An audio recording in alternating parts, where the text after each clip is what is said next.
In today's video, we're going to be discussing some of the pros and cons of being a social worker. I thought it was important to consider this because it helps to inform you as you progress into this profession. The first pro of becoming a social worker is that the job provides you with variety. No 2 days are ever the same. As much as you would like to plan, you just never know what the day is going to present you with. It could be from having to attend an emergency section 47 to having to attend meetings to having to go out on visits to homes, having to go talk to a child, having to investigate claims of safeguarding concerns. You could be going into school, you could be going into hospital, be going anywhere really. Another one is that the role does actually come with good pay. The starting salary for a social worker is between 28 and 33, I believe it is. That's pretty decent. This obviously rises as you go through your ASYE and become an experienced social worker. If you then decide you want to go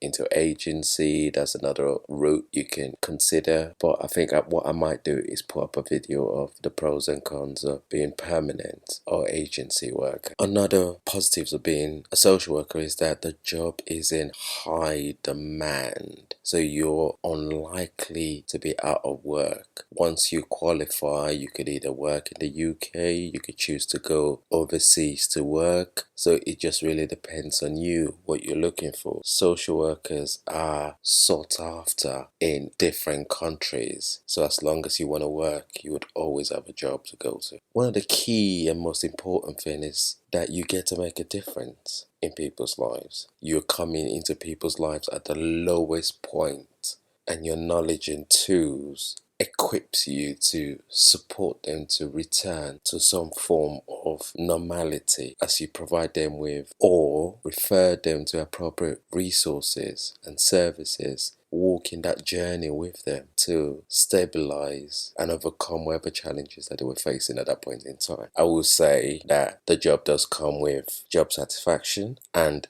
this alone trumps whatever cons there really, because you get to support children and their families who need it and are living in challenging situations, facing poverty. That could be difficulties such as addiction, abuse, divorce, so many more really. You make a positive and meaningful and lasting impact in the lives of people. Okay, now let's go to the cons. You get to work long and irregular hours. Unfortunately, you cannot really classify social work as a 9 to 5 job, because at the end of the day, if you're on duty and you're called out to an emergency, you cannot just walk away in the middle of crisis. You need to see that crisis through with that family and support them to be able to gain some form of safety. Another negative is that risk of compassion fatigue, because social workers are so involved with families that are faced with crisis over a long period of time. What this causes is that it could dim your empathy responses or even result in secondhand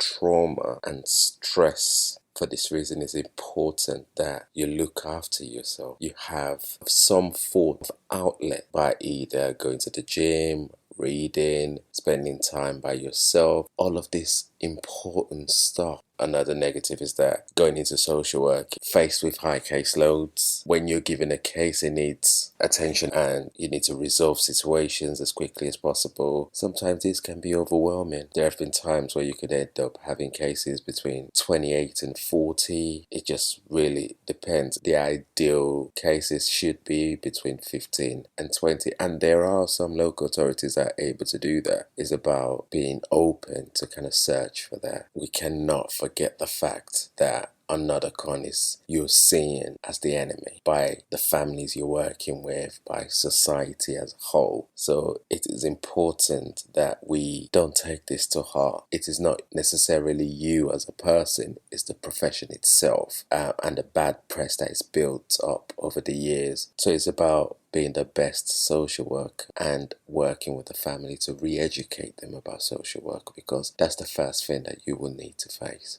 It is important to note that as a social worker, your learning never ends because you're exposed to new situations on a daily basis, and being aware of where to go to, having a mentor to be able to turn to bounce off ideas when you've got one is really, really crucial in these times. You as a social worker, whilst a lot of the time you might be working on your own, you cannot deal with all the challenges and emotions and situations on your own. It's important that you speak to your managers regardless of how busy they are. You must reach out to colleagues for support. The final con really is the corporate changes. So whilst you're trying to get used to a new system, a new director, a new service lead, a new set of colleagues, they change. And this is something that you're going to need to become used to. Building that resilience, toughness to be able to go through all of these pressures is going to be crucial. I hope that you've